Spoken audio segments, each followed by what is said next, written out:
Assalamualaikum warahmatullahi wabarakatuh. Perkenalkan, nama saya Umi Zakina, NIM 412021-040. Kali ini saya akan memaparkan materi dari mata kuliah Perdagangan Internasional yang diampuh oleh Ibu Sispa Berti Apriyatna SPMSI. Baiklah, langsung saja kita ke pemaparan materi. Bab 1. Pengantar perdagangan internasional. A. Pendahuluan. Perdagangan internasional adalah salah satu mata kuliah yang memberikan gambaran tentang bagaimana hubungan ekonomi dilakukan oleh suatu negara dengan negara lain, terutama dalam pengertian perdagangan internasional. Memberikan gambaran tentang alasan mengapa suatu negara melakukan perdagangan internasional, peranan perdagangan internasional, serta beberapa dasar mikroekonomi dalam perdagangan internasional seperti teori penetapan harga. Perdagangan internasional berusaha mempelajari masalah-masalah yang berkaitan dengan hubungan ekonomi antara satu negara dengan negara yang lain, kegiatan pertukaran hasil output satu negara dengan yang lain, pertukaran sarana dan faktor produksi, dan hubungan kredit atau konsekuensi utang piutang. Kemudian B. Definisi perdagangan internasional. Perdagangan internasional adalah kegiatan perekonomian dan perdagangan yang dilakukan oleh penduduk suatu negara dengan penduduk negara lain atas dasar kesepakatan bersama. Yang dimaksud dengan penduduk ialah antar perorangan, individu dengan individu, kemudian antara individu dengan pemerintah suatu negara, dan pemerintah suatu negara dengan pemerintah negara lain. Jika dibandingkan dengan pelaksanaan perdagangan di dalam negeri, maka perdagangan internasional sangatlah rumit dan kompleks. Kerumitan itu disebabkan oleh beberapa faktor, yaitu antara lain pembeli dan penjual terpisah oleh batas-batas negara. Kemudian barang harus dikirim dan diangkut dari suatu negara ke negara lain melalui bermacam peraturan seperti pabean yang bersumber dari pembatasan yang dikeluarkan oleh masing-masing pemerintah.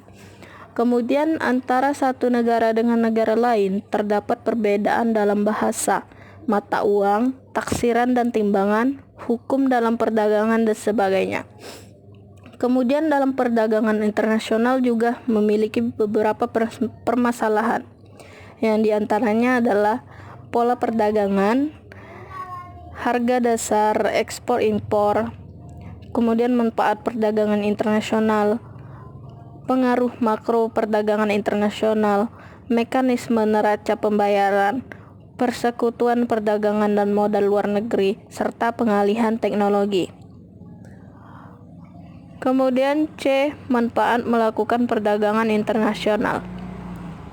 Manfaat yang bisa diperoleh ialah 1. Memperoleh barang yang tidak dapat diproduksi di negeri sendiri. 2. Memperoleh keuntungan dari spesialisasi. 3. Memperluas pasar dan menambah keuntungan. Dan yang keempat adalah transfer teknologi modern. Lalu ada D. Sebab-sebab terjadinya perdagangan internasional. 1. Revolusi informasi dan transportasi. 2. Interdependensi kebutuhan. 3. Liberalisasi ekonomi. 4. Asas keunggulan komparatif. 5. Kebutuhan devisa. 6. Adanya perbedaan selera. 7. Adanya keanekaragaman kondisi produksi.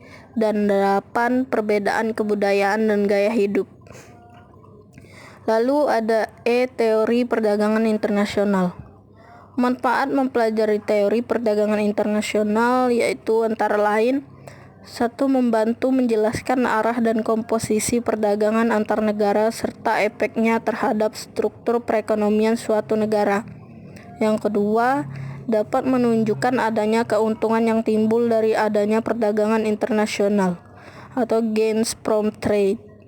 Yang ketiga, dapat mengatasi permasalahan neraca pembayaran yang defisit. Adapun beberapa teori-teori perdagangan internasional yang dikemukakan oleh beberapa ahli antara lain 1. Teori keunggulan mutlak. Teori ini dikemukakan oleh Adam Smith. Ia mengemukakan bahwa negara akan makmur apabila mampu mengembangkan produksinya melalui perdagangan. Agar produksinya meningkat, perlu adanya pembagian kerja internasional dalam menghasilkan barang. Yang kedua, ada teori keunggulan komparatif. Teori yang dikemukakan oleh David Ricardo menjelaskan tentang keuntungan komparatif yang diukur dalam ongkos nyata yang mencerminkan ongkos tenaga kerja. Yang ketiga, ada teori permintaan timbal balik. Teori ini dikemukakan oleh J.S. Mill, yaitu mencari keseimbangan pertukaran antar dua barang oleh dua negara dengan perbandingan pertukarannya atau menentukan dasar tukar dalam negeri. Yang keempat, pandangan kaum merkantilisme. Kaum merkantilisme suatu kelompok yang mencerminkan cita-cita dan ideologi kapital komersial, serta berpandangan tentang politik kemakmuran negara melebihi kemakmuran perseorangan. Adapun kepentingan negara dapat memperoleh kemakmuran dengan berpangkal pada dua macam sumber, yaitu penumpukan logam mulia atau emas, karena logam mulia dapat memperkuat posisi suatu negara dalam pembangunan ekonomi. Kemudian politik perdagangan ditujukan untuk menunjang kelebihan ekspor di atas nilai impor sehingga neraca perdagangan surplus atau aktif.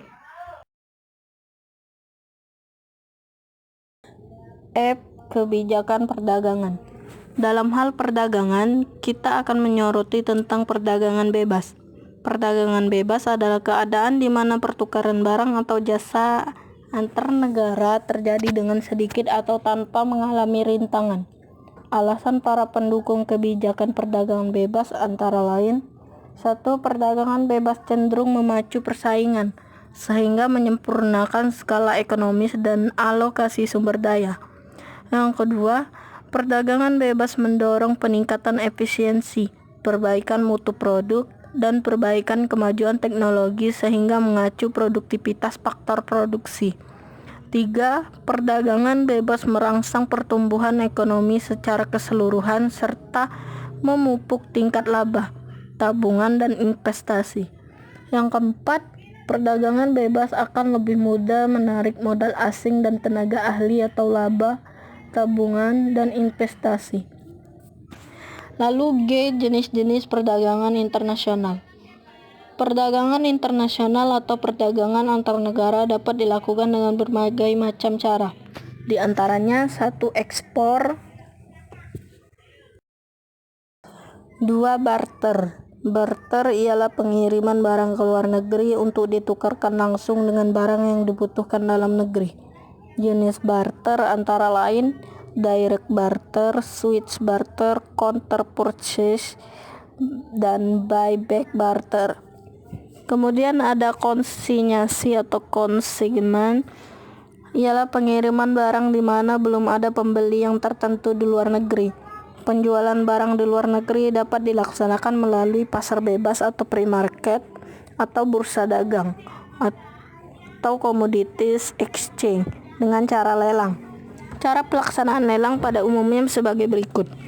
Pertama, pemilik barang menunjuk salah satu broker yang ahli dalam salah satu komoditi.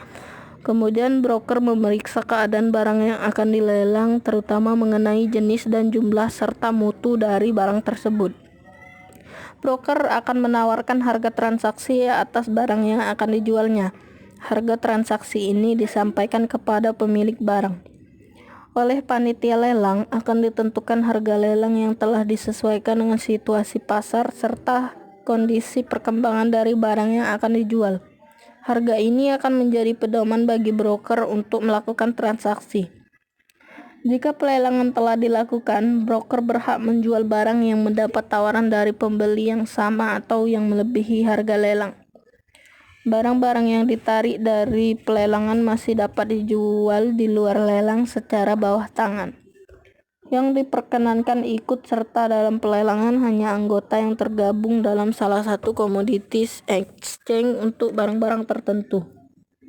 Broker mendapat komisi dari hasil pelelangan yang diberikan oleh pihak yang diwakilinya. 4. Package deal. Untuk memperluas pasaran hasil kita terutama dengan negara-negara sosialis, pemerintah ada kalanya mengadakan perjanjian perdagangan atau trade agreement dengan salah satu negara. Perjanjian itu menetapkan jumlah tertentu dari barang yang akan diekspor ke negara tersebut dan sebaliknya dari negara itu akan mengimpor sejumlah barang tertentu yang dihasilkan negara tersebut. 5. Penyelundupan.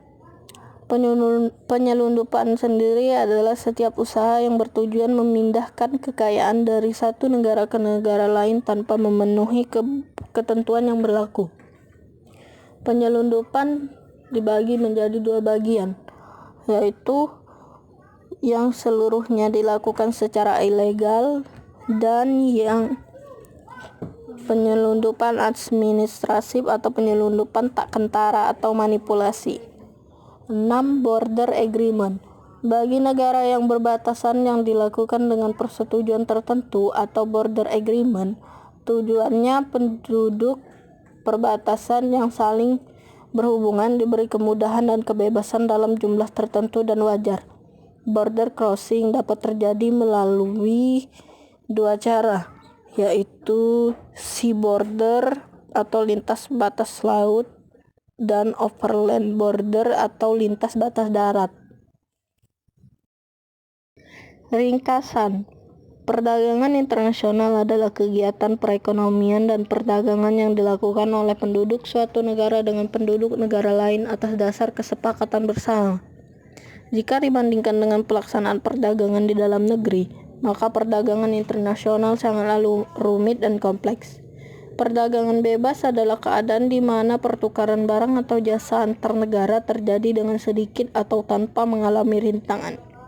Membahas tentang perdagangan internasional tentunya tidak terlepas dari pembicaraan mengenai kegiatan ekspor-impor. Dalam melakukan kegiatan ekspor-impor tersebut, perlu diperhatikan ketentuan-ketentuan yang berlaku di bidang tersebut. Setiap negara yang melakukan perdagangan dengan negara lain tentunya akan memperoleh manfaat bagi negara tersebut. Manfaat tersebut antara lain memperoleh barang yang tidak dapat diproduksi di negeri sendiri, memperoleh keuntungan dari spesialisasi, memperluas pasar dan menambah keuntungan, transfer teknologi modern.